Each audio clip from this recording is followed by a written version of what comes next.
today I'm going to talk about this trend or cycle that we've seen in the database marketplace and database industry over this last couple of decades, where we feel like every so often people come along and say we have a brand new database technology, a brand new way to think about how to store data, and what they don't realize is that they're just basically rediscovering and reinventing things that have been invented in the past that have been discarded because of its bad ideas.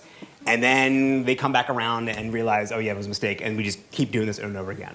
So specifically, I'm going to talk about how people reinvent data models for databases and why we do keep see this pattern over and over again of people doing the wrong thing. So first is, what is a data model? Again, for this audience here, I don't think I need to define it, but it's basically the way that you would express or represent how data is going to be stored, accessed, and manipulated in a conceptual framework that you store in a database system, right? You think of it as a high-level abstraction of how we're going to represent data in a database. So I'm going to argue, and again, for this audience, it should not be controversial, that the relational model, in combination with a declarative language like SQL, should be the default choice for anybody building a new application today, and has basically dominated the database market since the 1980s, right? But then the problem is that, again, every 10 years, someone comes along and says, the relational model is stupid, SQL is too slow. We have a better way of doing this. Throw all the stuff we've done in the past. Let's switch over to that. And so the current trend you see right now is people claiming that generative AI with LLMs are going to replace SQL. So you see tweets like from this guy here, who builds Vespa. I think he's Swedish or Finnish. And he's basically saying, oh yeah, SQL's dead, SQL's wrong. You should be querying your database with natural languages.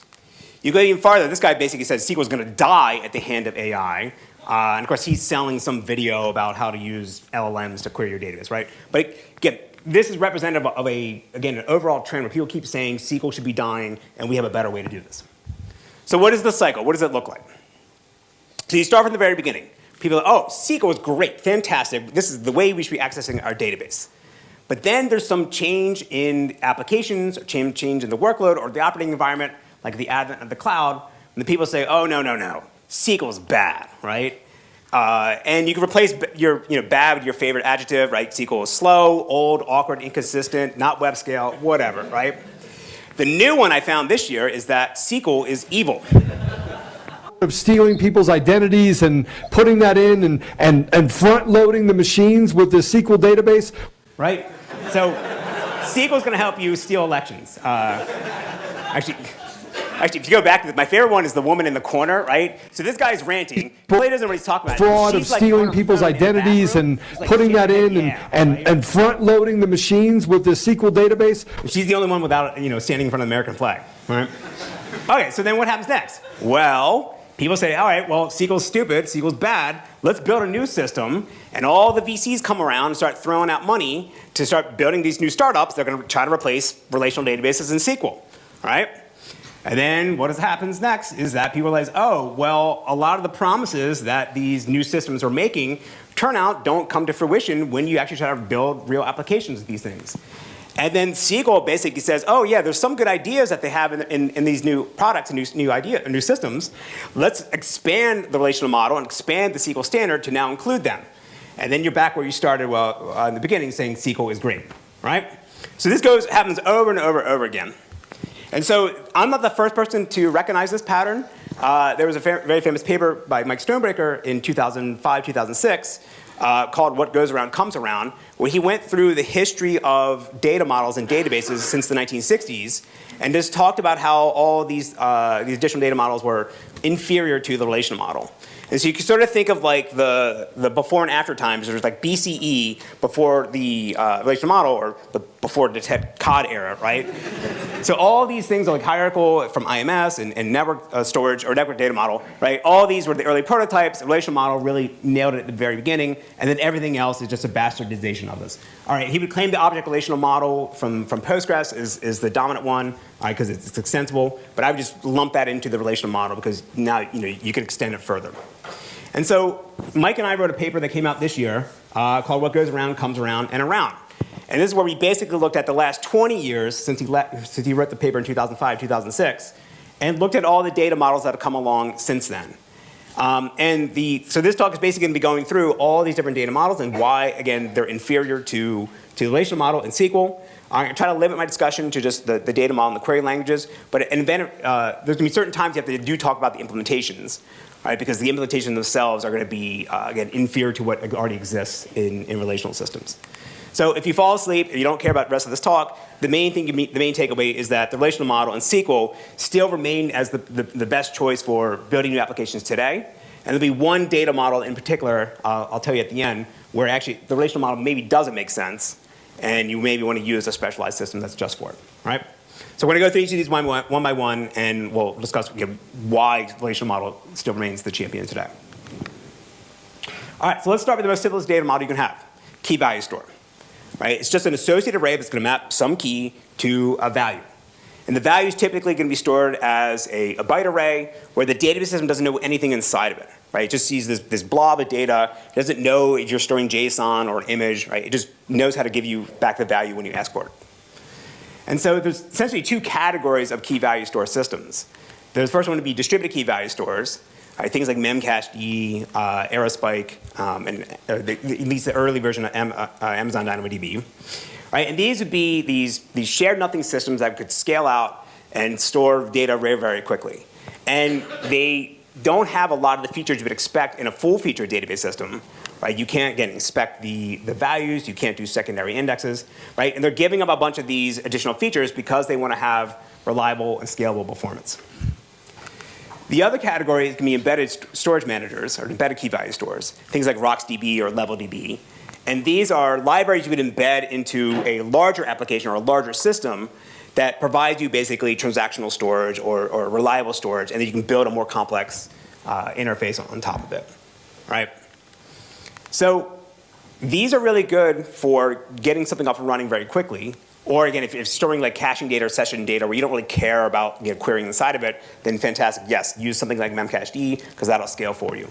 But the problem you often see is people start off using these key value stores, and then over time they realize, oh, maybe I do care about what actually I'm storing in the value because I want secondary indexes or I want to start doing aggregations. And then you basically have to write a lot of this code in your application. So what happened over time is that the distributed key value stores realized that people wanted additional features in your database system. And so they had to basically expand the data model to not just store opaque values, but actually store JSON or something that's more structured, right? And so I would argue that you're better off starting with a relational database system, and even if you just need key value in the beginning, because that's just a table with two columns. And then as your application needs expand over time, well, you have SQL right there. You can just keep using that and without having to migrate your data anywhere else. So for simple things like caching, yes, distributed key value store is a good idea. For anything more complex than that, you probably want something else.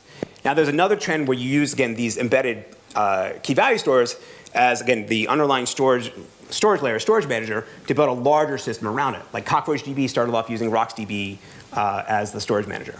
I think that's fine. It's not clear what the performance overhead is if you use this like a separate storage manager instead of integrating everything yourself. But it gets you up and running pretty quickly, and I think there's the positive side to that.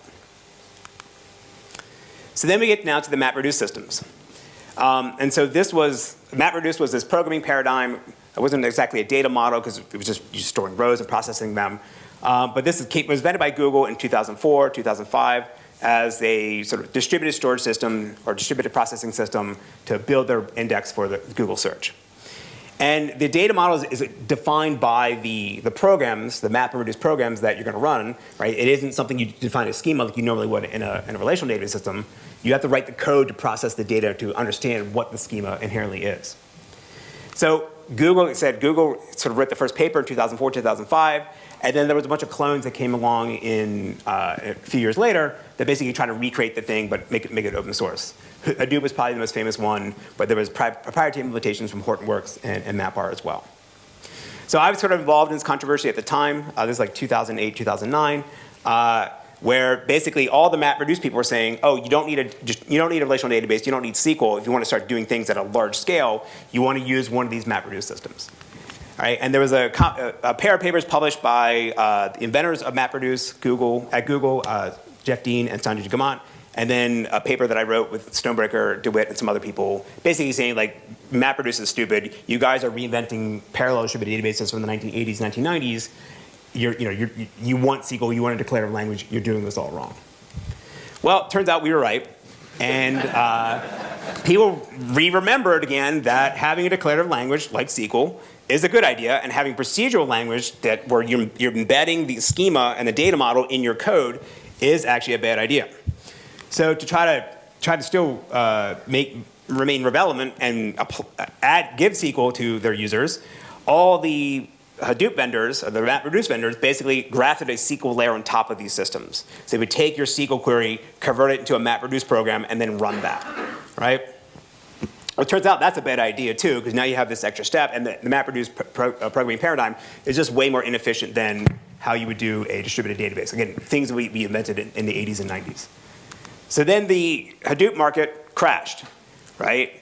Cloudera did go IPO, but eventually they went back to private equity. They're barely hanging on.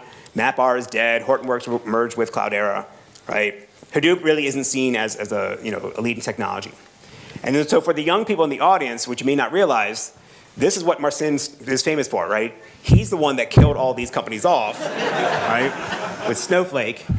And people then realize, oh, I want SQL. I want something like Snowflake, right? Google even announced that they were going to drop MapReduce internally in 2014, right? Because again, it was this sort of batch programming paradigm that wasn't scalable for what they needed.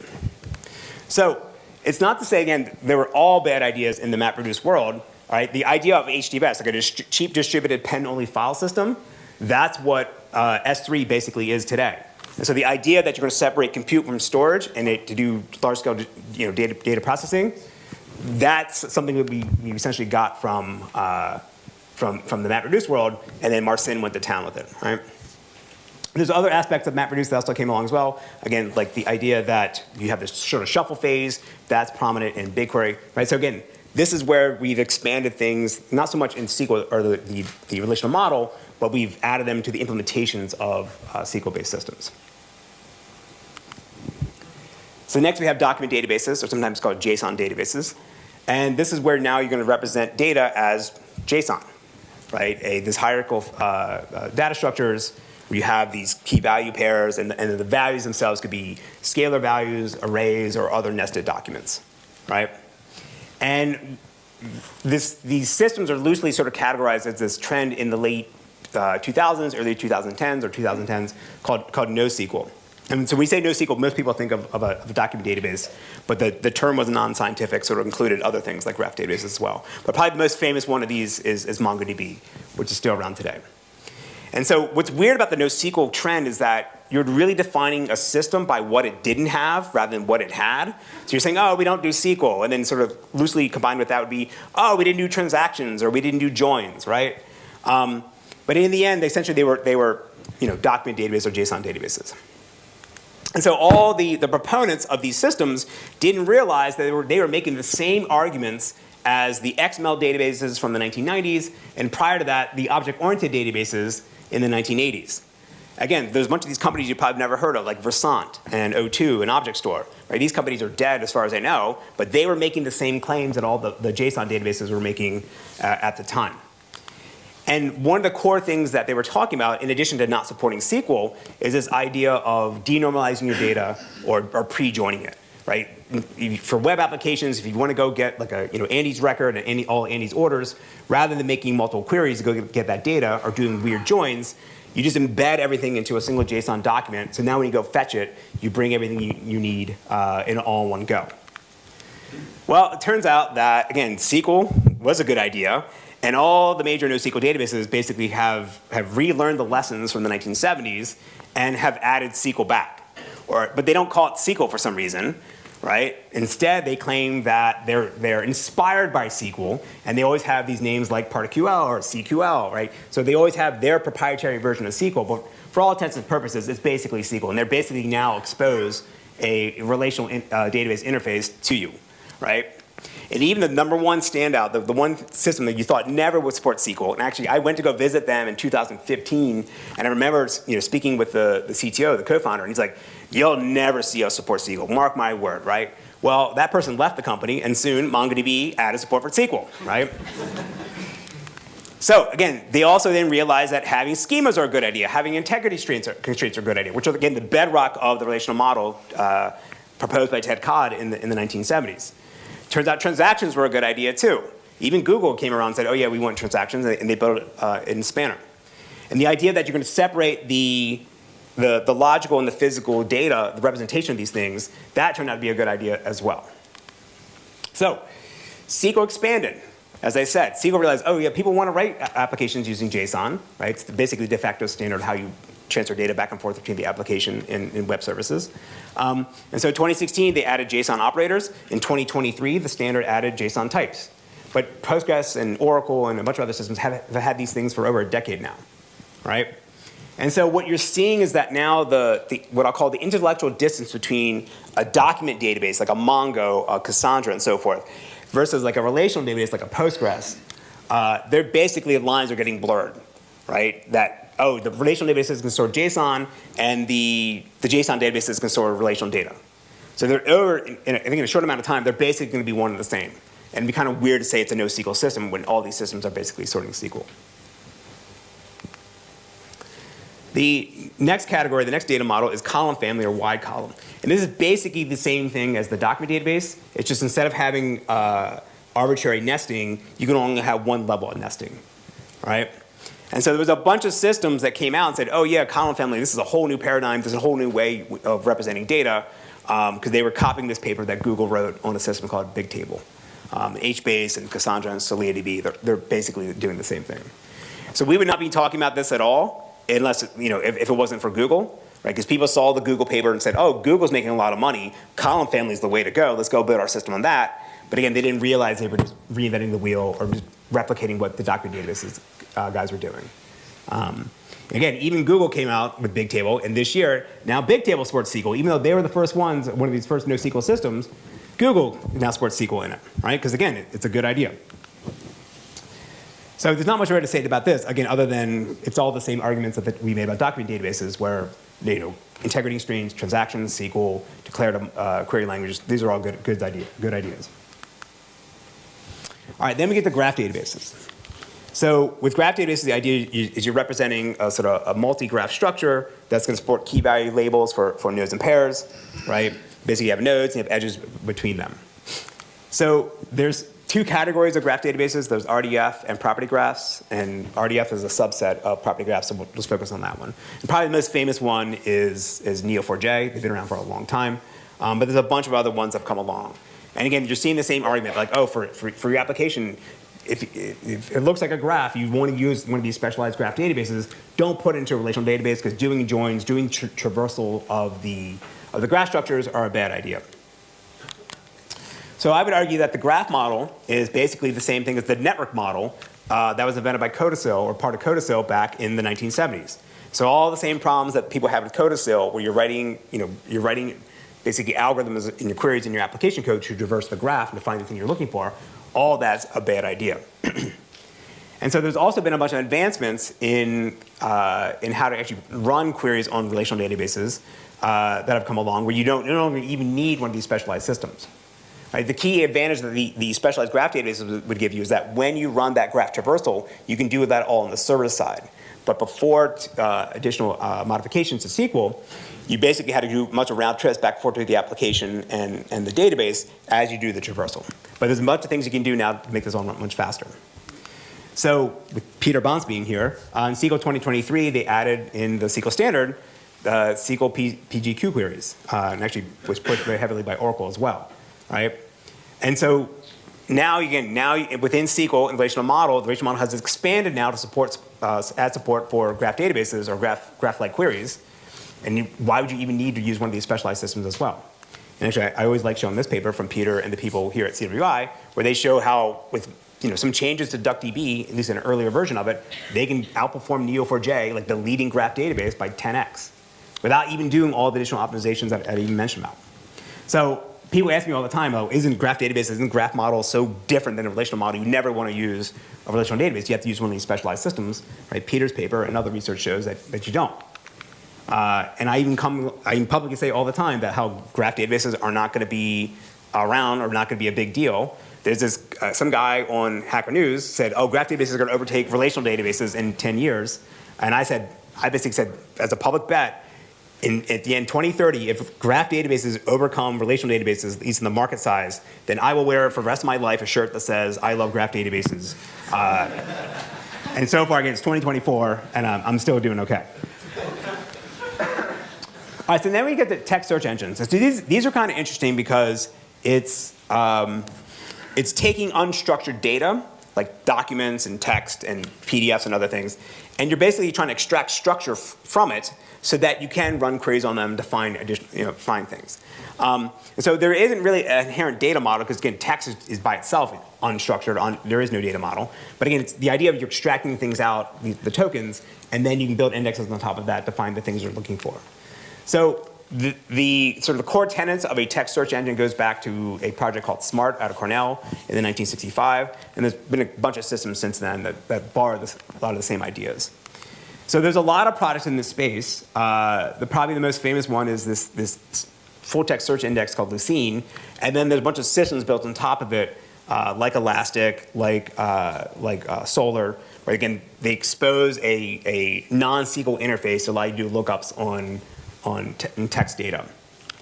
So these are very, very common, oftentimes used, because the challenge in relational databases is not that they couldn't do this, that they couldn't build a text search index, is that the SQL standard is not widely adopted or anybody in these systems, so all the syntax is completely different.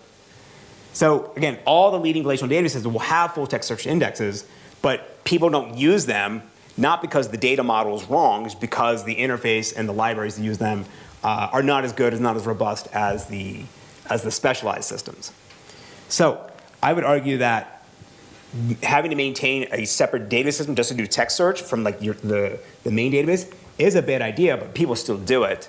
And that, I don't see that changing anytime soon. Now, one thing that is changing though in full text search is that people no longer want to do exact searches for like looking for keys or looking for certain words. Now you want to start doing searches for the meaning or the semantic meaning of the data, and this is where the vector databases are going to come in. But before we can talk about vector databases, we first have to talk about the more general case of array databases, right? So vectors are just one-dimensional arrays, matrices are two-dimensional, tensors are three-dimensional or more, right? And so there's a bunch of systems that are specialized to store exactly or matrix data or array data, and there's a bunch of tricks you have to do when you don't have things always aligned, or if you have sparse matrices or dense matrices. So there's not a lot of systems in this space. It's not a large market, but I would argue that these are actually the one category of a database system where you maybe don't want to store this in a relational system, or just using the sort of row store or the column store architecture. Because the way you want to traverse arrays may not be sort of always in columns, always in rows. It may be this weird, this weird path through it. So of these, Rastamon's probably the one that's been around the longest. There's a big effort to build a open source array matrix database or array database called SciDB. That's pretty much fizzled out.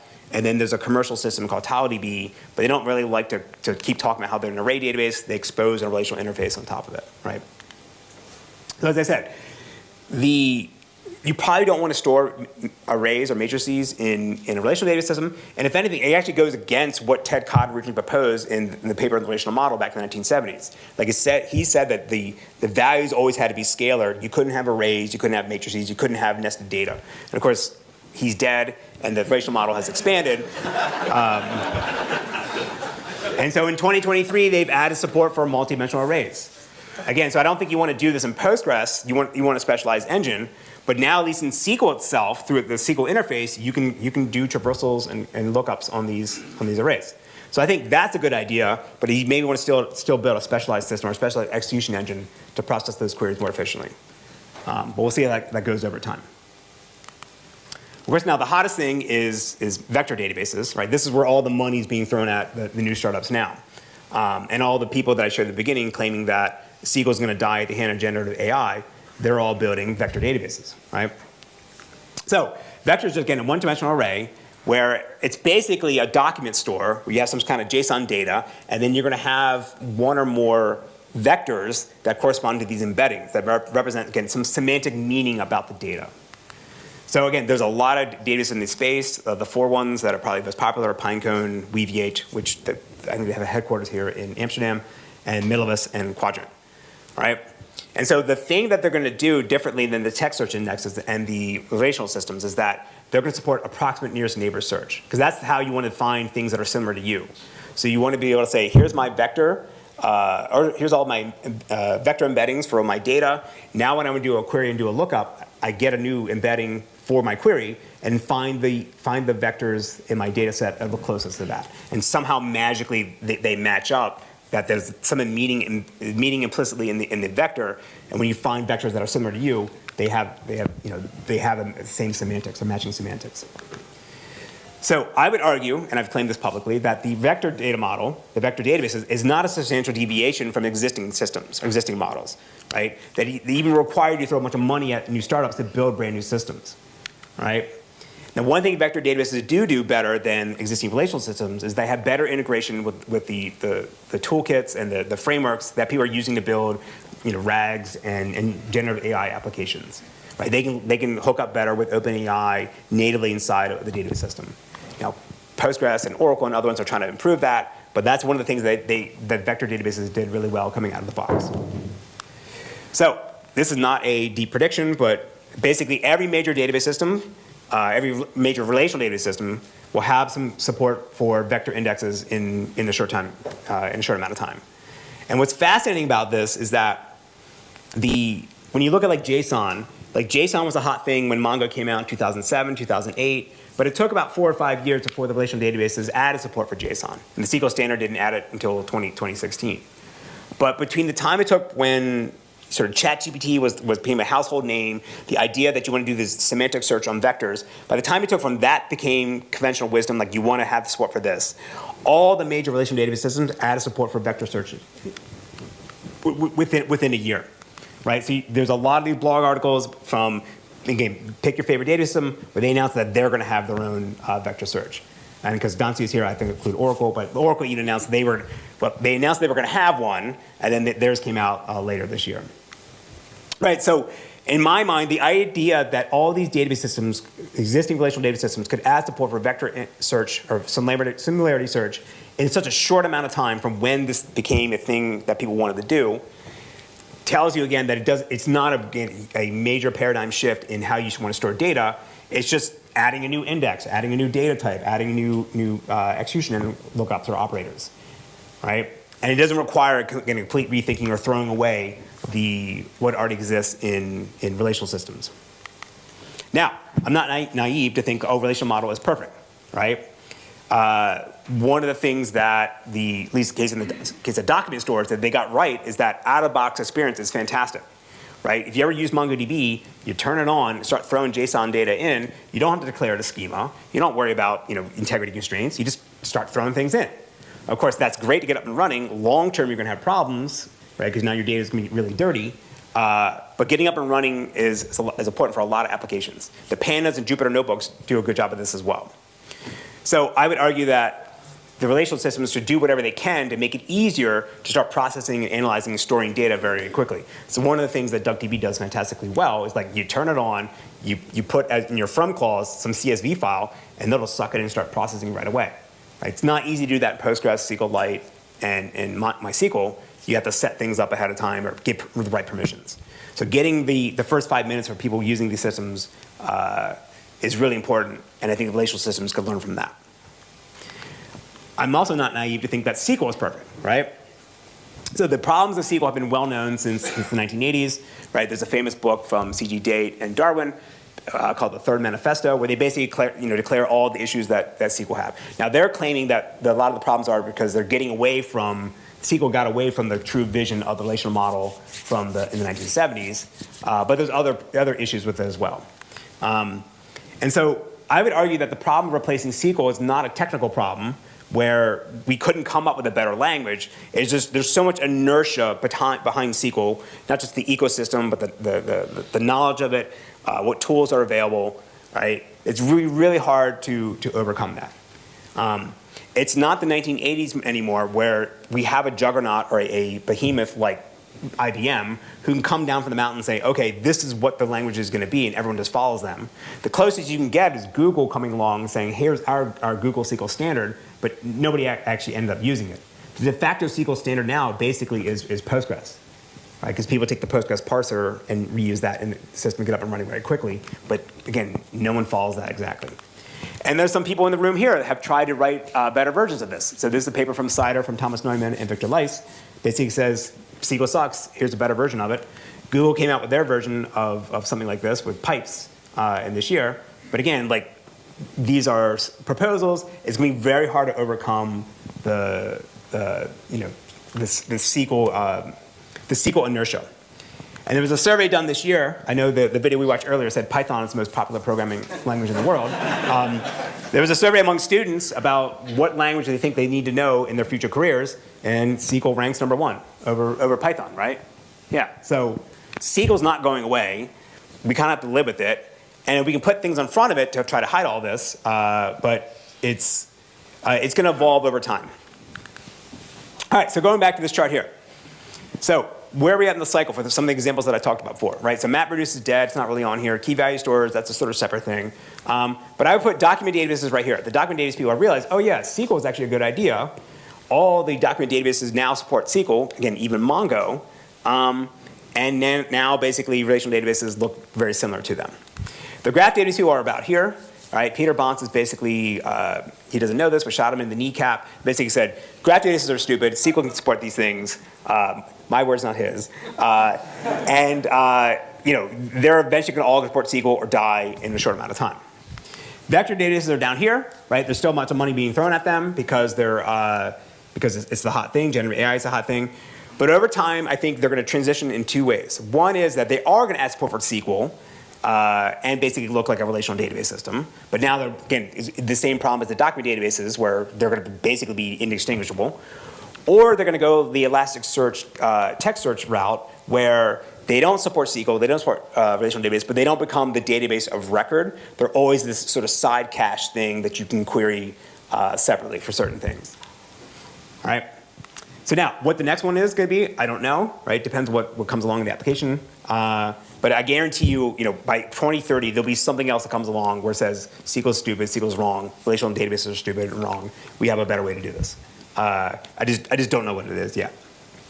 So now, we're here from Marcin, so it's interesting to think about where does Snowflake fit in this?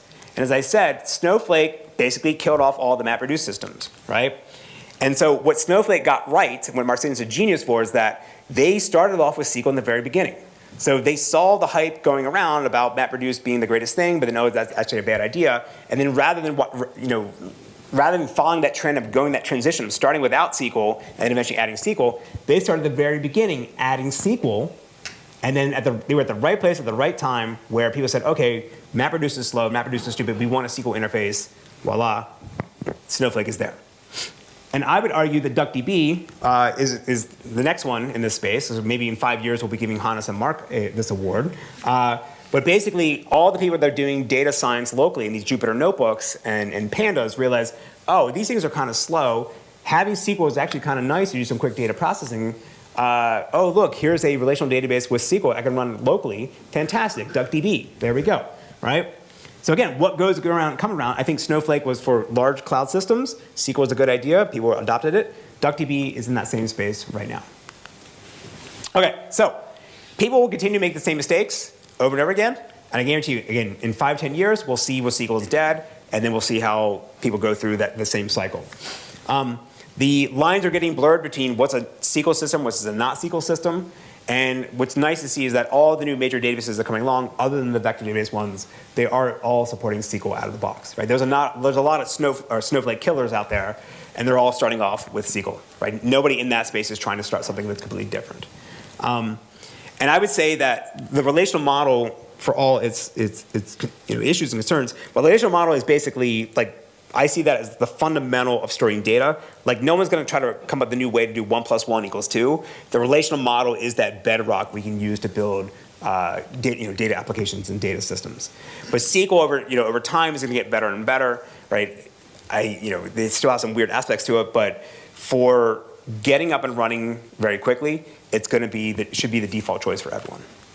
Okay, with that, I'm happy to answer any questions. Thank you.